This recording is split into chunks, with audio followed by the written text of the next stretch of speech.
Magandang buhay, kagaya nga ng nabanggit ko sa inyo kahapon ay pipilitin nila nga tapusin ito nga kulungan ng aming manok at dahil umuulan nga tuwing hapon ay umaga pa lang sinimulan na nila ito. Pero ngayong araw nga ay mukhang maganda ang lagay ng panahon dahil napakaaliwalas ng langit. Nagtulong na nga ito nga mag-ama para matapos na kaagad itong kulungan.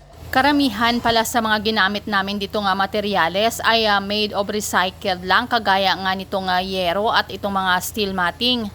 Mga pinagtabasan ito at natitira doon sa mga ginagawa namin nga mga kulong-kulong. Ang sabi nga nila ay wala talagang perfect timing kung gusto talaga natin magsimula.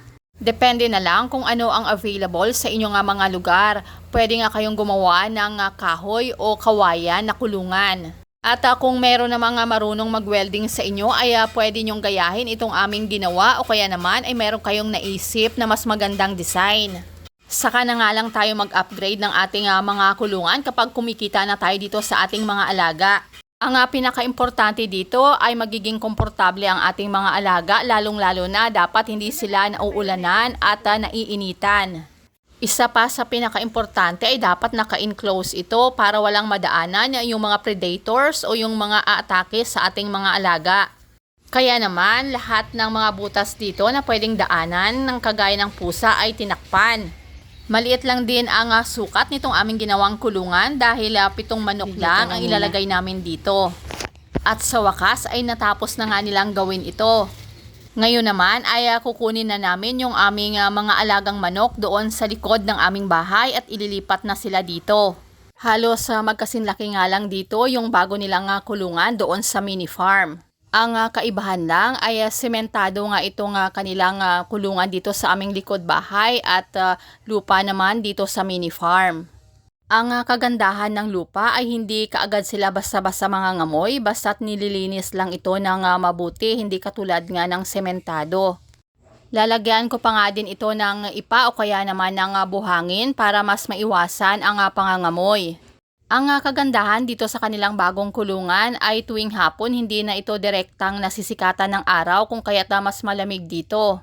Ngayon, lahat na ng alaga namin ay dito na sa aming mini farm kasama na nga itong mga bibe. Binalutan na rin namin ng chicken wire itong kanilang kulungan dahil kung hindi ay uubusin talaga ito ng mga pusa. Nakapagtanim na rin pala ako dito ng mga ilan-ilang gulay kagaya nitong spinach at saluyot. May mga in-order din pala ako buto na pantanim sa Shopee at darating din ngayon. Balak ko nga itong itanim dito. Magtatanim nga ako dito ng Chinese kangkong, kale at patola. Isa talaga sa pinaka-napakinabangan ko na itinanim dito sa aming mini farm ay itong gabi. Bago pa man nga ako mag-alaga ng mga biik ay nagtanim na ako nitong mga gabi. Tamang-tama nga dahil nagha-harvest na ako nito ngayon at hinahalo ko lang ito sa feeds at pinapakain sa aking mga alaga. May mga itinanim pa nga ako dito sa aming mini farm na makakatulong bilang dagdag pakain sa aming mga alaga at sa aking susunod na video ay iyon ang ibabahagi ko sa inyo. Maraming salamat sa inyong patuloy na panonood. Paki-click ang like, subscribe, ganon din po ang notification bell para updated kayo sa akin pang mga susunod na videos. Keep safe and God bless!